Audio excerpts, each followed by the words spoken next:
Cordial saludo profesor, cordial saludo espectadores de este video. Mi nombre es Javier Villalobos y hoy les voy a exponer arterias y venas de la cabeza. Hay que saber diferentes conceptos y aspectos antes de ver más a fondo pues este sistema, que es el circulatorio. La bifurcación es la división de alguna vena o arteria en dos o más ramas. Las arterias irrigan y las venas drenan. Las arterias transportan sangre oxigenada, mientras que las venas pues transportan ya la sangre sin presencia de oxígeno. La arteria aorta proporciona sangre a todo el cuerpo, pues sangre oxigenada, y el callado aórtico es parte de la aorta. Entonces, pues primero, la principal arteria en el cuerpo prácticamente es la aorta, que es la que vemos acá. Este proceso de aquí se llama callado aórtico y en él se bifurca y da paso al tronco brachiocefálico y a la arteria subclavia izquierda y arteria común izquierda. ¿Qué pasa? ¿Por qué este tronco brachiocefálico? Lo que pasa es que al corazón estar más al lado izquierdo, él necesita una conectividad como un tipo de extensión para correrse más al lado derecho y pues llegar prácticamente al mismo lado del lado izquierdo y subir, pues ascender hacia la parte del cuello y de la cabeza. El tronco brachiocefálico se bifurca y da origen a la arteria carótida común derecha, también se le puede llamar arteria carótida primitiva común derecha, y a la arteria subclavia derecha. Aquí, como lo vemos, este es el corazón y aquí es donde pasa la aorta. Este es el callado aórtico, este es el tronco brachiocefálico, esta es la subclavia probablemente y esta es la arteria carótida común derecha, y esta es la subclavia y esta es la arteria carótida común izquierda. Las bifurcaciones de la aorta. La arteria carótida se divide en la arteria carótida interna y la arteria carótida externa desde la cuarta vértebra. Entonces aquí pues está ubicada la cuarta vértebra y ella se bifurca y da paso a lo que es la arteria carótida interna y la arteria carótida externa, que está en la parte de acá. La arteria carótida interna tiene ramas colaterales y ramas terminales, que ya veremos a continuación pues más a fondo. De las ramas colaterales tenemos la arteria tiroidea superior, la arteria lingual, la arteria facial, la arteria occipital, la arteria auricular superior, la arteria faríngea ascendente, y de ramas terminales tenemos únicamente la arteria maxilar y a la arteria temporal superficial. Aquí, como podemos ver, están las ramas colaterales que nombramos anteriormente: la tiroidea superficial, la lingual, la facial, la faríngea ascendente, la occipital, bueno, las que nombramos en la parte de acá, y ya la maxilar pertenece pues a la rama terminal. La arteria tiroidea superior tiene ramas colaterales y tiene ramas terminales. Las ramas colaterales es la arteria esternomastoidea y la otra rama colateral es la arteria laríngea superior. La función de la arteria tiroidea superior es la irrigación de la laringe, faringe, los músculos del ilioides. Recordemos que el ilioides es este hueso que está aquí presente, y la glándula tiroidea o tiroides, que es esta que está en la parte de acá, justo debajo del hueso ilioides. Tiene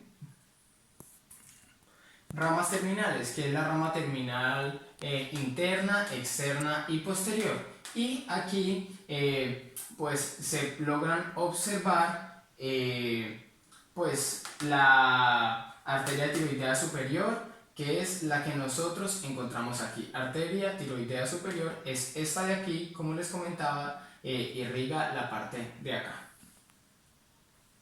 La arteria lingual también tiene ramos colaterales y ramos terminales, de los cuales los ramos colaterales son el ramo suprayoideo y la arteria dorsal de la lengua. Recordemos que la lengua tiene un dorso y tiene un vientre. El dorso es la parte de acá y el vientre es la parte de acá. Las ramas terminales tienen la arteria sublingual y la arteria profunda de la lengua, que veremos a continuación. Esta es la arteria sublingual, que es aquí el ramo terminal. Esta es la arteria lingual dorsal, que pertenece al ramo colateral, y esta es la arteria lingual profunda, que también pertenece a la rama lateral. La arteria facial pues es muy extensa y tiene diferentes ramas. Está la arteria palatina ascendente, la rama tonsilar, que se encuentra en la parte de acá, la arteria submentoniana, las ramas glandulares, la arteria labial inferior, la arteria labial superior, la arteria angular, que se encuentra en la parte de aquí. Esta es la arteria angular, y la rama nasal lateral. Las labiales las podemos ver aquí, la labial superior y la labial inferior. La submentoniana la podemos ver aquí, y pues la tonsilar está en la parte de acá, pero pues en esta diapositiva, en esta imagen, no la podemos apreciar. Ahora vamos con la arteria occipital, que es la que podemos ver acá. Entonces ella va pasando, aquí está el proceso mastoides del hueso temporal en su porción petrosa, pasa por aquí y luego da origen a la parte de la rama occipital. Entonces él tiene diferentes ramas, entre las cuales están la rama mastoidea, la rama auricular, la rama esternoccipitomastoide. Recordemos que el músculo dejó de llamarse esternomastoideo y pasó a llamarse esternoccipitomastoide. Pues hay muchas ramas que no alcanzamos a apreciar aquí pues por su extensión. Entonces, por ejemplo, esta se encuentra ubicada en la parte de acá, conjunto a su músculo. Tenemos la rama auricular, la que vimos ahora, se encuentra en la parte de acá. Como podemos ver, este es el conducto auditivo externo, y pues se encuentra irrigando esta parte de acá. También tenemos la rama meningea y la rama descendente, que pues no se puede apreciar en esta imagen porque se encuentran bastante extensas por lo largo de este sector. Tenemos la arteria auricular posterior. Les comentaba, aquí está el conducto auditivo externo, la cual tiene ramas colaterales y ramas terminales. En sus ramas colaterales está la arteria parótida, está la arteria estilomastoidea, y en sus ramas terminales tenemos la arteria auricular y la arteria mastoidea. Entonces, como vemos aquí, este es el proceso mastoides que les comentaba anteriormente. Y aquí podemos ver la arteria occipital y su rama descendente, la que comentamos anteriormente. Y pues aquí está la irrigación de la arteria auricular posterior, es esta que va a la parte de acá y la que irriga este sector. Tenemos la arteria faríngea ascendente, la cual tiene diferentes ramas, al igual que pues las otras arterias. Tiene la rama faríngea, la rama prevertebral y la arteria meninge posterior. Su función es irrigar la faringe, el paladar blando, las meninges y parte del oído. Ella se extiende, como lo vemos aquí, es esta que se encuentra en la parte de acá. Como vemos, la faríngea ascendente es justo esta que se encuentra en la parte de aquí. Entonces vemos que ella tiene ramas prevertebrales que se van a ir hacia la parte de acá, y tiene ramas faríngeas que se van a ir hacia la parte de acá. No alcanzamos a encontrar en esta imagen la arteria meningea posterior.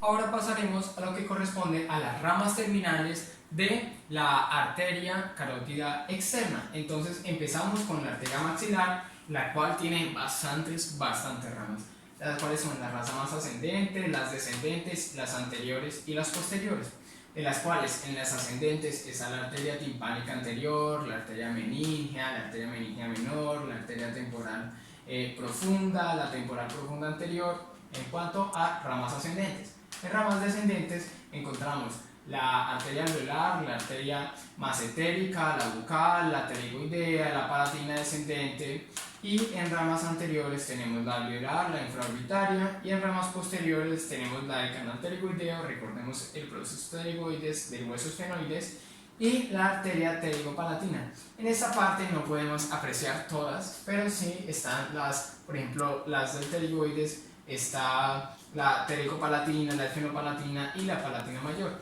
También podemos apreciar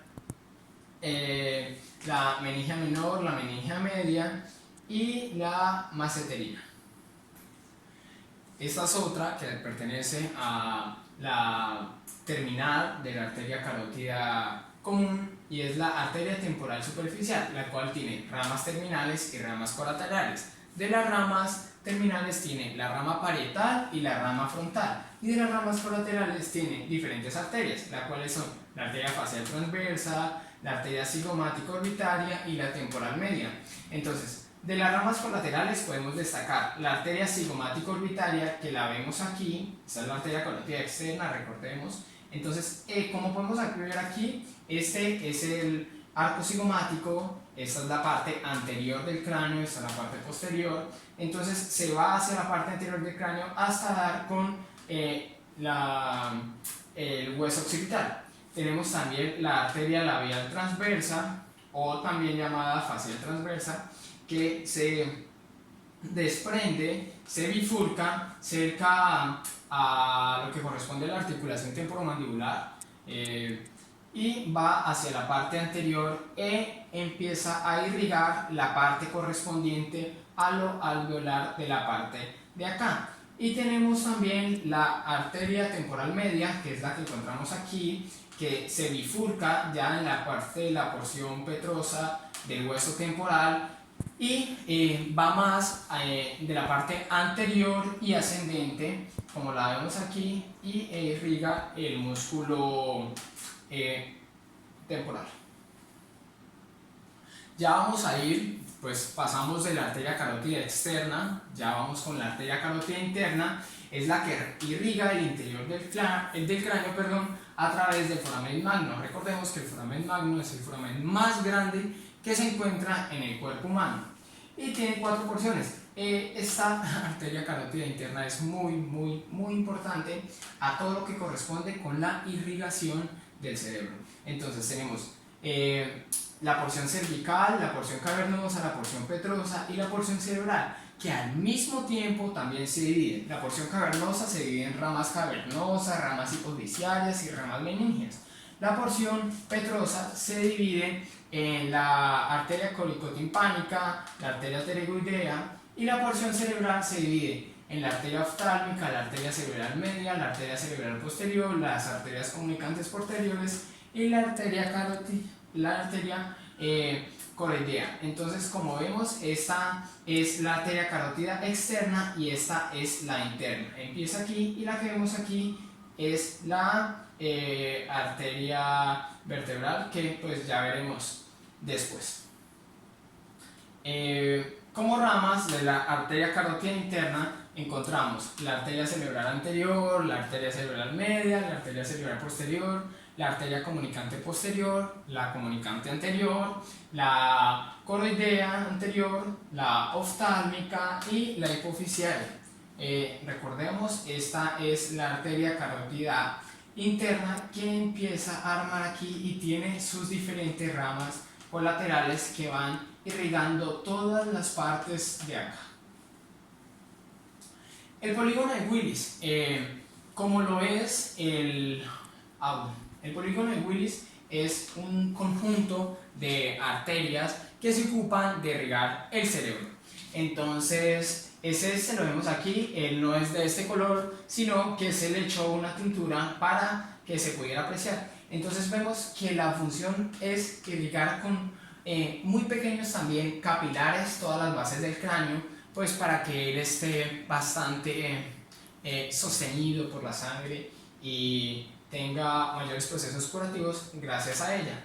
Entonces, polígono de Willis, por sus 5 lados, que se pueden apreciar aquí, 1, 2, 3, 4 y 5, y está compuesto principalmente por esta, que es la arteria basilar, que viene por la parte de acá del hueso occipital, que va subiendo. Esta es la arteria vertebral, que se une para formar la arteria basilar. Está también la arteria cerebral media, por la parte de acá tenemos la arteria cerebral posterior y por la parte de acá tenemos la arteria comunicante anterior. También es de suma importancia saber la ubicación del polígono de Willis. Él se encuentra anclado, por decirlo así, a la silla turca del hueso esfenoide. Se encuentra más a la parte esfenoide, a la parte del hueso esfenoidal y debajo de los parietales, en la parte prácticamente de acá. Las venas de la cabeza. Así como el polígono de Willis que vimos anteriormente es para las arterias, los senos venosos son para las venas, que los veremos a continuación. El drenaje de las venas va desde la subclavia, que se bifurca, antes de la subclavia se bifurca la vena cava, que es la que veremos a continuación. ¿Cómo ascienden las venas al cuello y a la cabeza? Entonces, esta es la vena cava superior. Recordemos que también hay una vena cava inferior, pero la superior se encarga del drenaje del cuello, la cabeza y de las extremidades como los brazos. Entonces, ella asciende un poco, luego se bifurca y forma los troncos venosos brachiocefálicos, el izquierdo y el derecho. Entonces, luego este también se bifurca ya en la parte, se bifurca en la arteria, en la vena yugular interna, y justo cuando ella se bifurca en la vena yugular interna pasa a considerarse de aquí para acá la vena subclavia. Entonces, al bifurcarse pasa a llamarse vena subclavia. Entonces, la yugular externa y la yugular anterior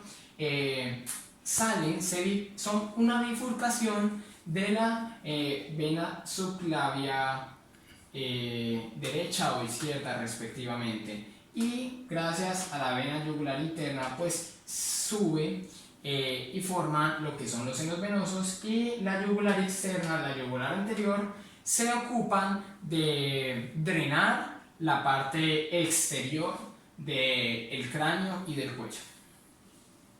Esta es la mirada externa. Ya lo que vamos a ver es la vena yugular interna, que se encuentra en la parte de acá, pues que la veremos en la próxima diapositiva, y que empieza a formar los senos venosos. Y la yugular externa, que es principalmente pues la que tiene el proceso de drenaje de lo que corresponde al cráneo, pero no vamos a enfatizar mucho en esto, pues porque las venas son las que siguen a las arterias y la función es sacar la sangre que ellas ya han irrigado en los músculos o en diferentes sectores del cráneo.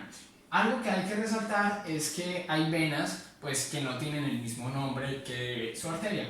Entonces esas son las venas supratroqueal y la vena diploica frontal, que la vena diploica frontal también tiene pues una bifurcación, que es la vena diploica temporal anterior, que surge por las venas que van subiendo de la parte de acá y pasan hacia adelante cerca al hueso temporal, discúlpenme. Y algo muy importante, curioso e interesante de las venas es que ellas, a diferencia de las arterias, tienen la posibilidad de meterse dentro de los huesos del cráneo. Entonces ellas se meten dentro del hueso temporal, del hueso parietal, del hueso frontal y hasta del occipital, con la función de drenar toda la cabeza.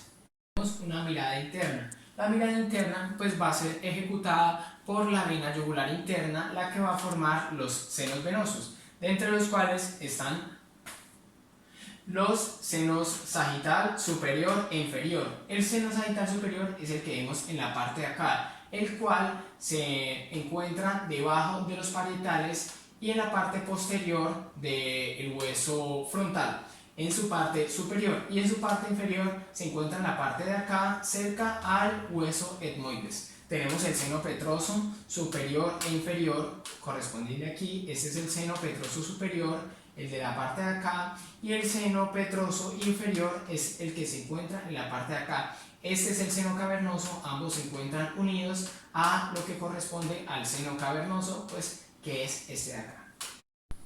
Tenemos el seno sigmoidal, que es en forma de S, que podemos ver en la parte de acá. Tiene una disposición bilateral a diferencia del seno cavernoso, y tenemos también el seno transverso, que es el que se encuentra en la parte de acá, también en disposición bilateral. Recordemos que el seno sagital no tiene disposición bilateral y ni tampoco el superior e inferior.